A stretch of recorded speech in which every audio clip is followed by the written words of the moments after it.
இன்றைய திருக்குறள் ஊக்கமுடையான் ஒடுக்கம் ஒரு தகர் தாக்கற்குப் பேரும் தகைத்து. ஊக்கமுடையான் ஒடுக்கம் ஒரு தகர் தாக்கற்குப் பேரும் தகத்து. இது சில கதைகள் இதில் நல்ல அருமையாக இருக்குது. காலம் அறிந்து செயல்படல். கடையேழு வள்ளல்களில் ஒருவரான வேள்பாரி ஒரு குறுநில மன்னர். பரம்பு மலையை ஆண்டார்.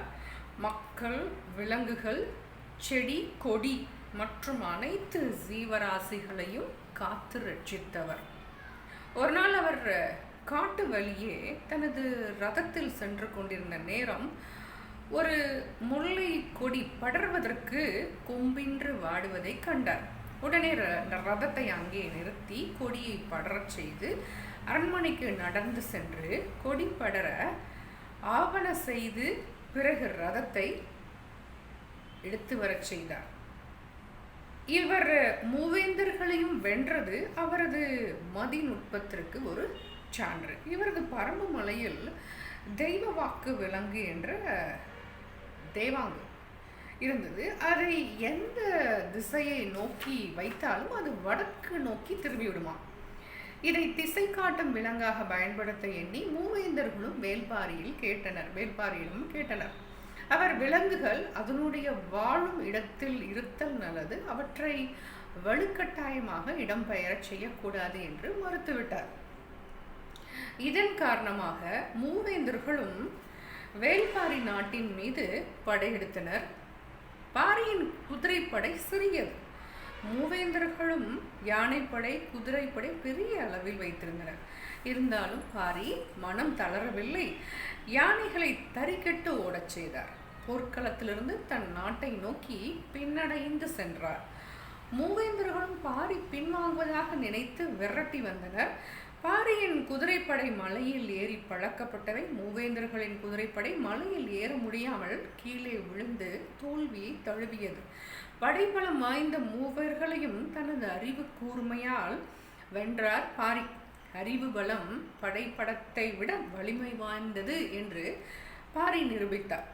இதை போன்ற ஒரு நிகழ்வு நமது நாட்டில் 1965 நடந்தது. சீனா இந்தியாவின் மீது போர் தொடுத்தது.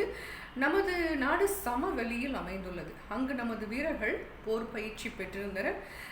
சீனா குளிர் பிரதேசத்தில் அமைந்துள்ளது. அங்கு போர் செய்வது நமது வீரர்களுக்கு சவாலாக இருந்தது.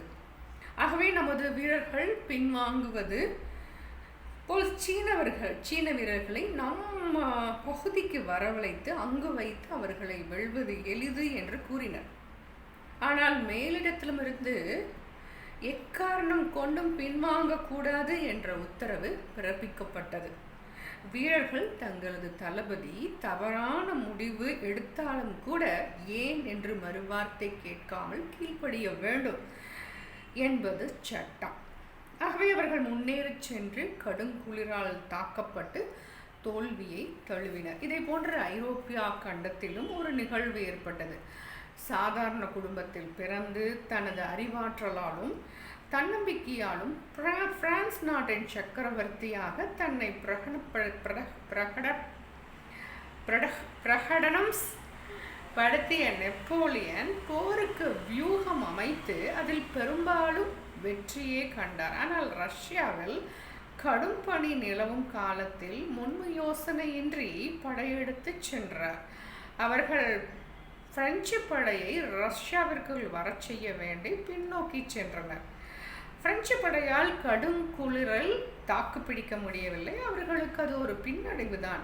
இதை பயன்படுத்தி அனைத்து ஐரோப்பிய நாடுகளும் சேர்ந்து நெப்போலியனை தோற்கடித்தன.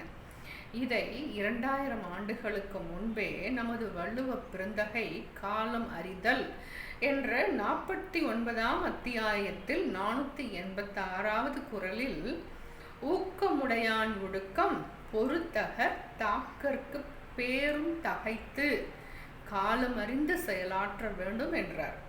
போர் செய்யும் ஆட்டுக்கடா எதிரி ஆட்டை தாக்குவதற்கு பின்வாங்குவதை போல ஊக்கமுடையவர் ஒடுங்கியிருப்பது பகைவனை வெல்லும் காலம் கருதியாகும். ஆகவே எந்த காரியம் செய்யணும் காலம் அறிந்து தன்னை எதிர்ப்பவர்களின் பலம் அறிந்து தாக்குதல் எப்போதும் எங்கிருந்தாயினும் வரக்கூடும் என்ற எச்சரிக்கையுடன் செயலாற்ற வேண்டும் என்பதை நாம் இதன் மூலம் அறிந்து கொள்ளலாம். ஊக்கமுடையான் ஒடுக்கம் பொறுத்தகர் தாக்கருக்கு பேரும் தகைத்து. அந்த வேள்பாரியோட கதையில் அவர் கரெக்டாக யோசித்து செயல்பட்டதுனால அவரால் அந்த படை பலம் வாய்ந்த மூவர்களையும் தன்னோட அறிவு கூர்மையினால் அவர் வேள்பாரி வெல்ல முடிஞ்சது. அதே மாதிரி இப்போ பார்த்த ஒரு கதையும் சரி, காலம் அறிதல் அப்படின்ற ஒரு விஷயம், தக்க தருணத்திற்காக காத்திருந்து எதிரியோட பலம் என்னன்னு தெரிஞ்சு அதுக்கப்புறம் இதில் ஒரு போர் செய்யும் ஆட்டுக்கடா எதிரி ஆட்டை தாக்குவதற்கு பின்வாங்குவதை போல ஊக்கம் உடையவர் ஒடுங்கி இருப்பது பகைவனை வெல்லும் காலம் கருதியாகும். அருமையான திருக்குறள் இன்றைய சிந்தனைக்காக.